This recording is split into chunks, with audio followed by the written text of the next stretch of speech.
বেরিয়ে পড়লাম রোদ মাথায় করে বেথুয়ার উদ্দেশ্যে। তখন মোটামুটি 4টে বাজে। তো চিন্তা ছিল ঝড় বৃষ্টি হতে পারে। ঝড় বৃষ্টি হলে কোনো চিন্তা নেই, কিন্তু আমাকে ঘাট পেরিয়ে যেহেতু যেতে হবে সেই জন্য একটু চিন্তা।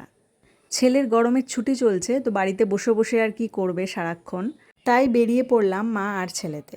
নমস্কার, আমি স্বাগত জানাই সকলকে আমার এই মিনি ব্লগে।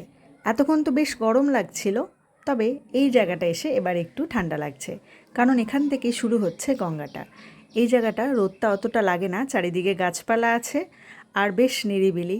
আর এখানে যেহেতু গঙ্গা আছে, একটু বেশ ঠান্ডা ঠান্ডা হাওয়া লাগে। এইবারে চলে এলাম গঙ্গা পার হয়ে এই পারে। তবে আমি সাঁতরে চলে আসিনি বা ঝাঁপ দিয়েও আসিনি। আসলে তখন টোটো থেকে নেমেই দেখছি নৌকাটা পার হচ্ছে, সেই জন্য আর ভিডিও করা হয়নি। ছেলেকে নিয়ে সাবধানে নৌকা পার হয়ে এই পারে এসেই দেখছি বাস দাঁড়িয়ে আছে, তো বাসে উঠে পড়লাম। বাসটা ফাঁকাই ছিল। এই পার থেকে বাসে গেলে বেশ সুবিধাই হয়। বাসে উঠে যা গরম লাগছিল, সবাই হাঁসফাঁস করছিল, মানে এতক্ষণ তাড়া ছিল কি করে বাসে চড়বো। তো বাসে উঠে যাওয়ার পর আর ধৈর্য ছিল না, মনে হচ্ছিল কতক্ষণে বাস ছাড়বে। যেহেতু একটু হন্ততন্ত হয়ে আসা হয়েছে, প্রত্যেকেই আমরা ঘামছিলাম। বাসটা চললে একটু হাওয়াও লাগবে, সেই জন্য মনে হচ্ছিল কতক্ষণে বাস ছাড়বে। আর এই পাখিটা আমাদের বাসের মধ্যেই ছিল। আমরা যাওয়ার পর বাস থেকে নেমে গেল। আমি তো বাস থেকে নেমে একটু হাওয়া খেতে গিয়েছিলাম। ছেলে বাসে বসেই ছিল, তবে ও গরমে একটু কষ্ট পাচ্ছিল। আমি বললাম তুই আমার সাথে নামবি, বললো না নামবো না। আর এই দেখুন গঙ্গার ধারে দাঁড়িয়েছিল ড্রেজার। এটা একটা জাহাজ, ড্রেজিংয়ের কাজে ব্যবহৃত হয়। মানে জলের তলায় যে নোংরা জঞ্জালগুলো থাকে সেইগুলো বার করার জন্য এই জাহাজ ব্যবহার করা হয়। এছাড়া নদীতে পলি বালি এগুলো সরানোর জন্য এই জাহাজ ব্যবহার করা হয়, যাতে নৌকা খুব ভালোভাবে চলাচল করতে পারে। সম্ভবত তারই কাজ চলছিল। এবারে বাস ছেড়ে দিয়েছে।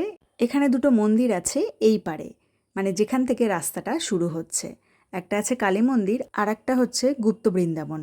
ওই গুপ্ত বৃন্দাবনে আজ পর্যন্ত আমি যেতে পারিনি, তবে কালী মন্দিরটা আমি খুব রিসেন্টলি গিয়েছিলাম। ছেলে এইভাবে করে দেখাচ্ছিল, মা তুমি এটা করতে পারবে? তবে আমিও চেষ্টা করলাম, আমি পারলাম না। তবে আমার মনে হচ্ছে একটা সময় এইভাবে এই জিনিসটা করতে পারতাম, এখন আর হচ্ছে না ঠিক।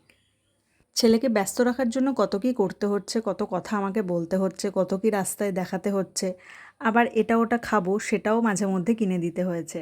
এটা হচ্ছে পাগলাচণ্ডী ব্রিজ। এবারে বেথুয়া পৌঁছে গিয়েছি। এটা হচ্ছে আমাদের গার্লস স্কুল। সারা রাস্তা আসতে বেশ কষ্টই হয়েছে। সেদিনকে ভালোই গরম ছিল, মানে তার 2 দিন আগে থেকেই গরম পড়েছিল। বাস যতক্ষণ চলছে ততক্ষণ ঠিক আছে, দাঁড়িয়ে পড়লেই গরম লাগছে। এবারে বাড়ি ঢোকার আগে নিজেদের জন্য কিছু মিষ্টি নিলাম, আর সাথে ঠাকুরকে দেব বলেও কিছু মিষ্টি নিলাম। তো ভিডিওটা কেমন লাগলো অবশ্যই জানাবেন। সকলে ভালো থাকবেন, সুস্থ থাকবেন। ফিরে আসবো অন্য কোনো ভিডিও নিয়ে। এই দোকানে কলা মিষ্টি, আপেল মিষ্টি আর ইলিশ মাছের পেটি মিষ্টিগুলো পাওয়া যাচ্ছিল।